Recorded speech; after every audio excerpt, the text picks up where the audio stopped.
Happy New Year, everybody. Welcome to USA Wrestling Weekly. I'm Scott Casper. Here now this week's news and features from USA Wrestling, the national governing body of our sport. We start this week's show with sad news from Stillwater, Oklahoma.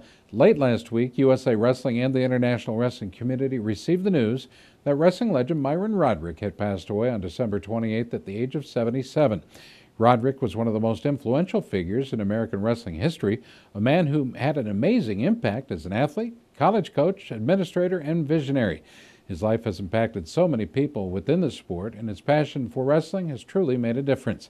He was one of the founding fathers of USA Wrestling as it developed from the U.S. Wrestling Federation of the late 1960s to become what it is today.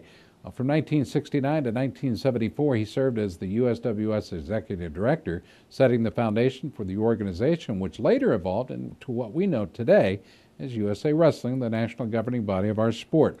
Roderick is one of the legendary wrestling figures who were developed at Oklahoma State. There he was a star wrestler, a championship-level coach, and OSU's athletic director. A two-time Kansas State wrestling champion, he competed at Oklahoma State for then head coach Art Griffith. In 3 years of collegiate wrestling competition for the Cowboys, Roderick wrestled from 1954 to 56, winning 42 of his 44 bouts, earning 3 NCAA individual titles as a Cowboy along the way.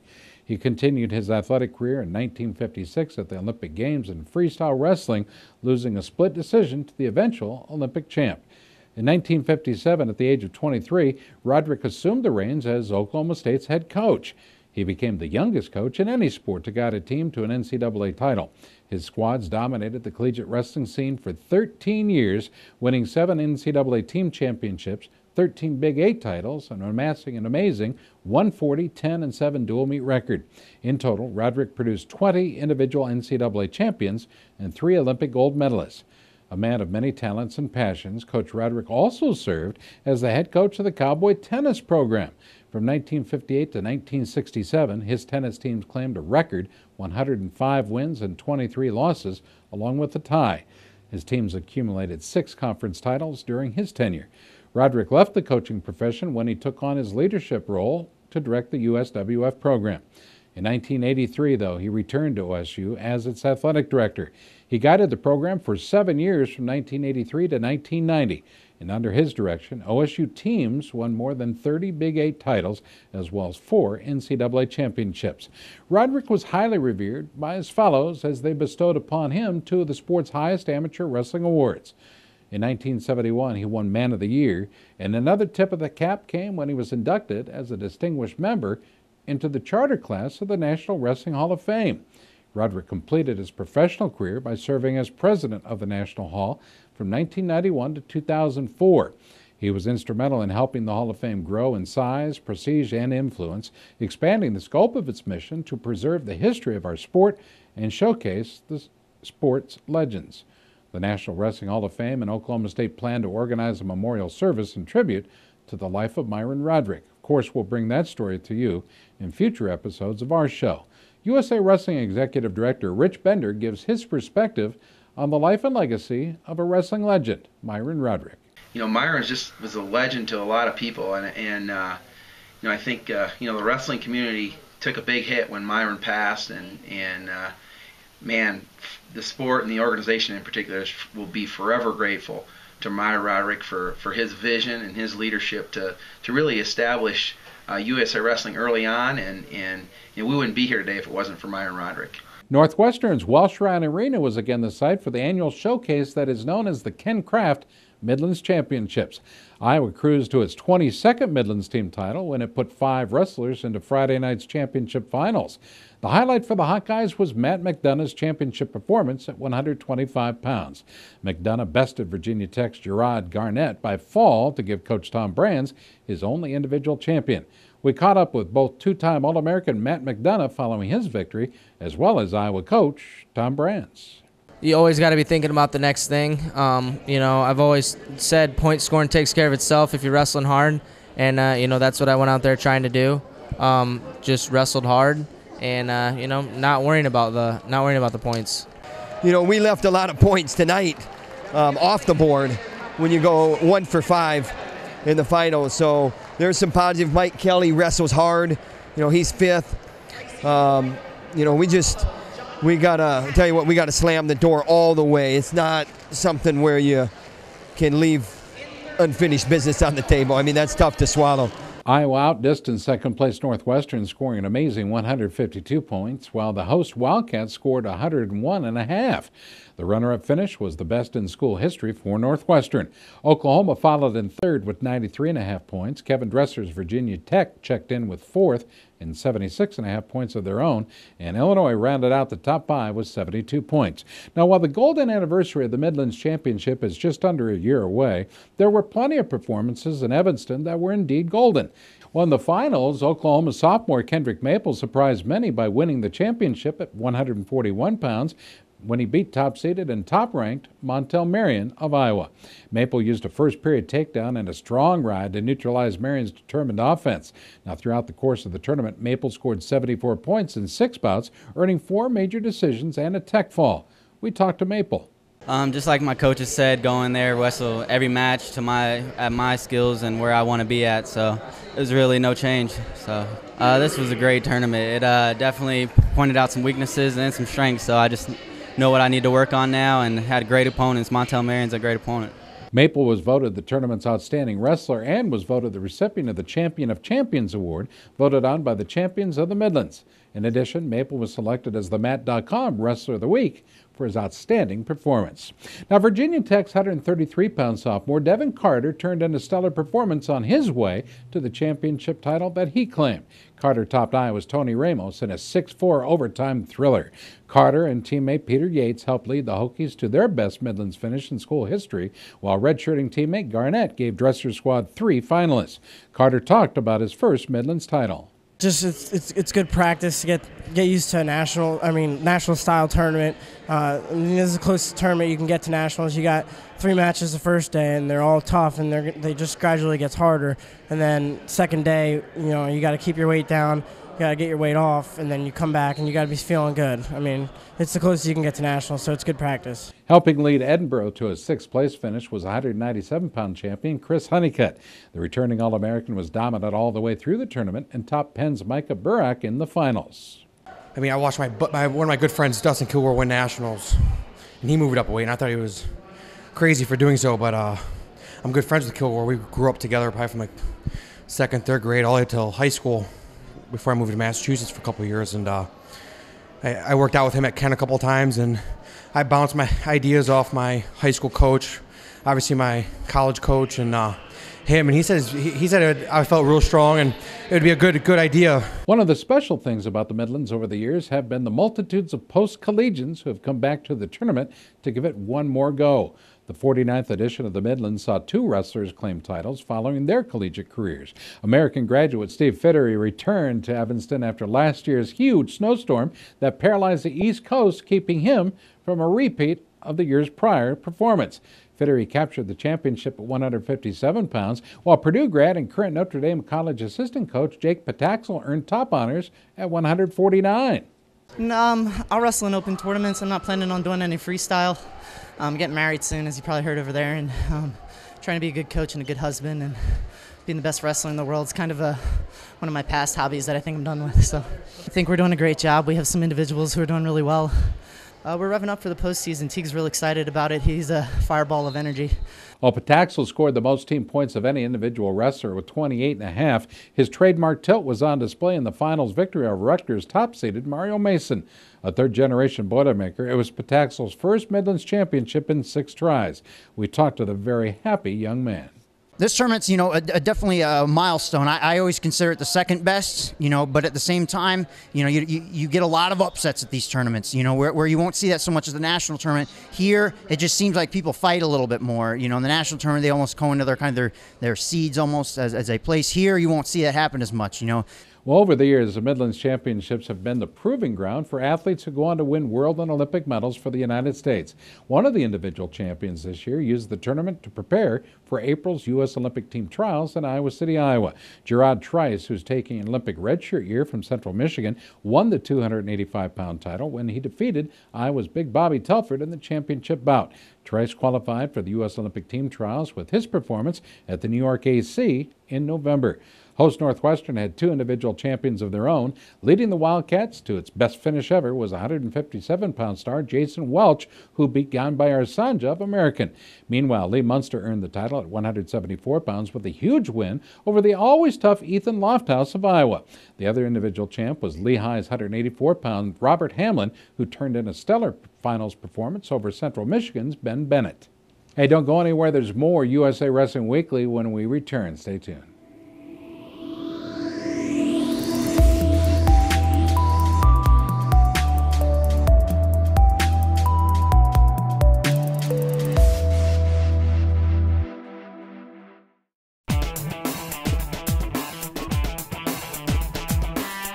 Each season, Liberty Mutual's Responsible Sports Community Grant Program awards $65,000 to youth sports organizations and school sports programs that demonstrate their commitment to responsibility in youth sports. Your organization could be one of our 20 winners this season. It's easy. Simply visit responsiblesports.com and click on the Community Grant Program. Administrators register their organization with the program, then reach out to rally parents, coaches, and team supporters to log on and review either the Responsible Sports Parenting or Responsible Coaching Guide. Then complete the quiz and showcase your mastery of the concepts. Every successfully passed quiz is worth a point that you can credit to your favorite youth sports organization or school sports program. Connect with friends, family, and neighbors to rally more support. The teams and schools with the most points at the end of the grant period win. It's that simple. Watch the leaderboard throughout the grant season, then rally more of your supporters to increase your totals. Liberty Mutual is committed to celebrating and championing youth sports and to financially supporting organizations that demonstrate their commitment to responsible sports. Join the movement and start earning points toward your community grant. We fast forward now just a couple days, head to Chattanooga, Tennessee. The Southern Scuffle was hosted for the first time at the University of Tennessee at Chattanooga. The event was originally established during its many successful years in Greensboro, North Carolina. Now, the tournament featured many of the top college wrestling teams in the country and individuals as well. And once again, it proved to be a tremendous showcase for talent and excitement. Defending NCAA champion Penn State had a tremendous performance at the Scuffle, winning the team title upon the strength of 4 individual champs and 6 finalists.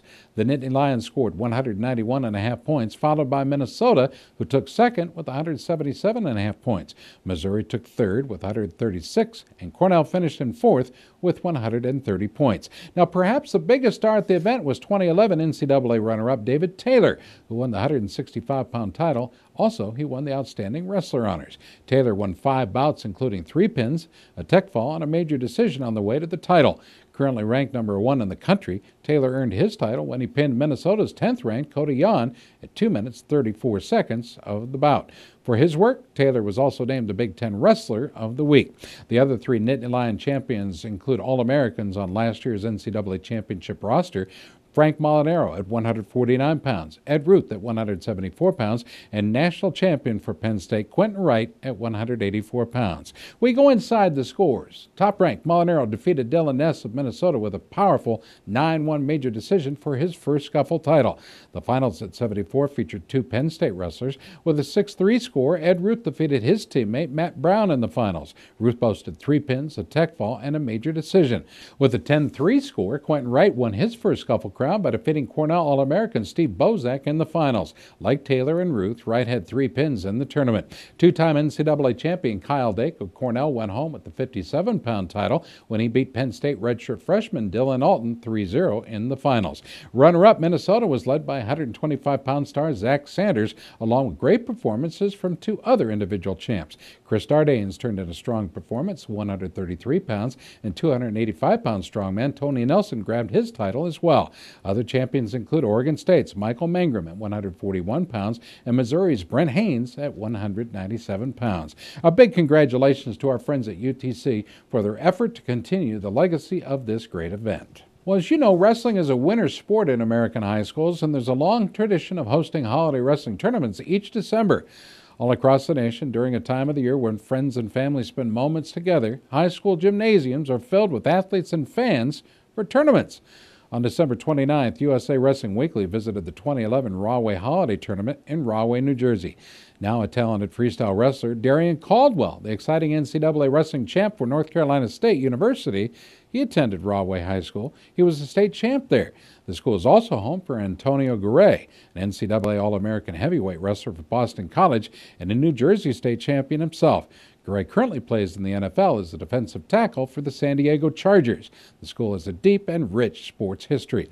Now, the action was intense all day as the Rahway Holiday Tournament featured 10 teams from Jersey and New York areas. The championship round featured talented athletes motivated to take home gold of their own. Adding additional excitement to the event were the pins in the finals round. How about that? Winning the 106-pound title by pin was Eric Melendez of Rahway High School, who came from behind, way behind by the way, to put away Nick Takula of Linden High School. At 120 pounds, Isaac Valentine of Rahway pinned Elijah Akadugo of Summit in the first period. Claiming a Rahway Holiday title for the second straight year was Nick Abbott of Summit High School. He pinned Blaze Rufo of Monsignor Farrell at 126 pounds. Now, Bobby Clark of Linden High School was successful in his championship bout at 95. He pinned A.J. LaRusi of Summit in the finals. Now, closing out the tournament at heavyweight with an impressive throw and a pin was Samir Burns of Linden High. He was wrestling Mazen Hassan of Monsignor Farrell. Well, the tournament awards 2 Outstanding Wrestler Awards, and both of the winners were from Monsignor Farrell High School from Staten Island, New York. The lightweight award went to Tim McCann at 138 pounds, and the heavyweight award went to Rock Ndokaj at 170 pounds. McCann wrestled with great intensity in his finals victory over the event's top seed and highly respected DeAndre Floyd of Elizabeth High School. Ndokaj also defeated a top seed, stopping Travis Foster of Linden High School in the championship bout.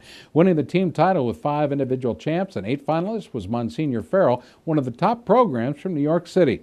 Farrell finished ahead of the runner-up team from Linden, followed by host Rahway, who took third. This kind of drama was on display at holiday wrestling tournaments across the country, and USA Wrestling Weekly encourages fans to support their local high school wrestling programs. How? All you got to do is attend dual meets or tournaments in your community on a regular basis. And it wouldn't hurt for you to write a check every now and then either. Show your appreciation.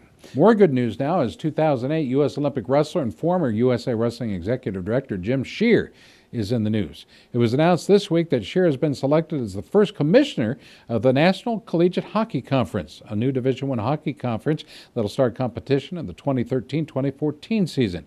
NCAA ice hockey powers in the conference will be Colorado College, Denver, Miami University, Minnesota Duluth, Nebraska Omaha, North Dakota, St. Cloud State, and Western Michigan. Shear is immediately building a conference staff and working on several key organizational functions and projects. This is the next step in Shear's professional career, which has included some of the most important leadership positions in the sports industry.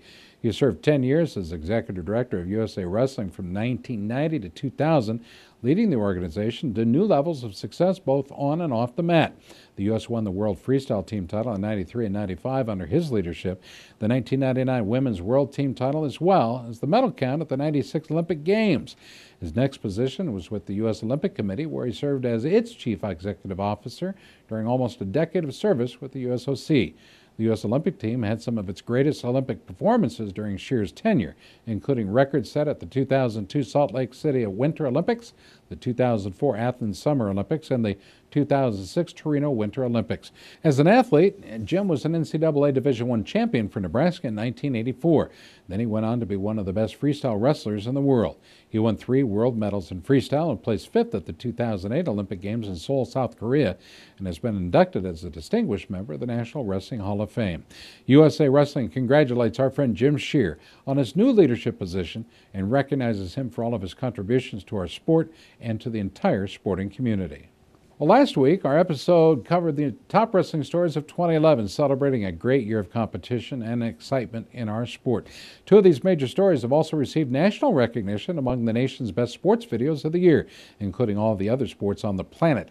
ESPN SportsCenter's Best of the Best 2011 was announced during the holidays on national TV. The amazing Anthony Robles of Arizona State won his NCAA Division I national title, and it was voted the #1 story. His remarkable story of overcoming challenges to become the best collegiate wrestler in the nation captivated ESPN fans everywhere.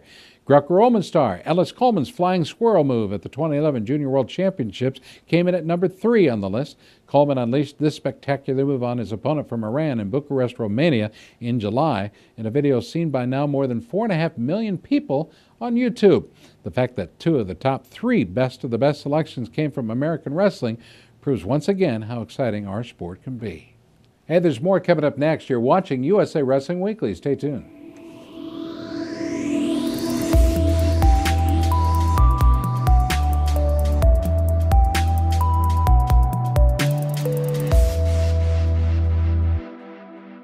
Wrestling fans, USA Wrestling has launched a top social networking site designed for you. USA Wrestling Nation is the latest innovation provided to the wrestling community by our sports national governing body, USA Wrestling. Post photos, blogs, and videos, interact on boards. Keep up with your favorite wrestling personalities with USA Wrestling Nation. It's free to register. Join the thousands of wrestling fans that have already signed up and become a part of the USA Wrestling Nation at usawrestlingnation.com.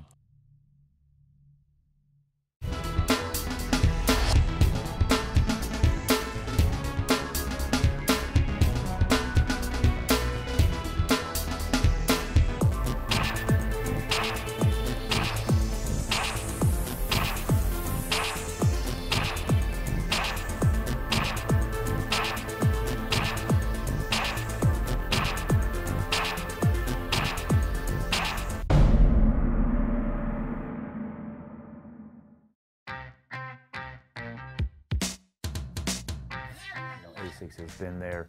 They've been the lifeblood of the sport. It's been a long time, and they've been at the top of the game every year, forever. And I'll tell you what, now that I think about it, maybe that's where I've gotten my inspiration, because you know, I always want to be in the top of my game in wrestling, and I think that's where ASICS is and wants to be as well. Well, the holiday season is over, and now USA Wrestling's national team program is already busy preparing for the competition ahead. There'll be national training camps for all 3 Olympic styles, and the U.S. Olympic Training Center in January is going to be busy. In addition, U.S. tour teams will travel to Mongolia, Canada, and Russia for international experience during the month. Final plans are being made for 2 major international competitions set for Colorado Springs in the coming weeks. The Kiki Cup, an international Greco-Roman dual meet tournament, returns to the Olympic Training Center January 28th. 4 teams of top U.S. Greco-Roman stars will face 4 talented international Greco-Roman squads, showcasing numerous international medalists and Olympic contenders. Well, the annual Dave Schultz Memorial International has been scheduled for February 2nd through the 4th, also at the Olympic Training Center. Dozens of international teams will compete in the 3 Olympic styles against many of the nation's best athletes. Well, themat.com will provide live webcasts from both of these important tournaments, and we'll have complete coverage, of course, on future episodes of USA Wrestling Weekly. Well, USA Wrestling's youth folk style wrestling season is in full swing, and we're proud to announce this weekend's Salt Lake Slam in Heber City, Utah is sold out. Salt Lake Slam is the 3rd event of the season's Folkstyle Tour of America. With 900 online entries from 14 states, the Slam has set the record as the largest event in the history of the Folkstyle Tour of America. USA Wrestling Weekly will provide coverage from the Salt Lake Slam in next week's episode, so stay tuned for that. Well, next up for the Folkstyle Tour of America is the Georgia Grind. It's set for February 11th and 12th in Suwanee, Georgia. Online registration is now available for the popular event, so don't miss out. Make sure you get signed up soon. For more information on USA Wrestling's Folkstyle Wrestling program, visit us online at usafolkstyle.com. Hey, it's time for our USA Wrestling Photo of the Week. These pictures are sent in by wrestling families and fans from around the country. They're also being considered for the photo contest page in USA Wrestler magazine, as well as for the USA Wrestling Facebook page. This week, our Photo of the Week is taken by Brandy Iverson, depicting Travis Petrowski of the Wolves Wrestling Club in Illinois, working on a banana split pinning combination. Looks tough. To have your photographs considered for USA Wrestling's photo contest, simply email them to our friend Gary Abbott at gabbott@usawrestling.org. Well, folks, we're running late. Appreciate you watching. Happy New Year to all of you from all of us at USA Wrestling Weekly. Good night.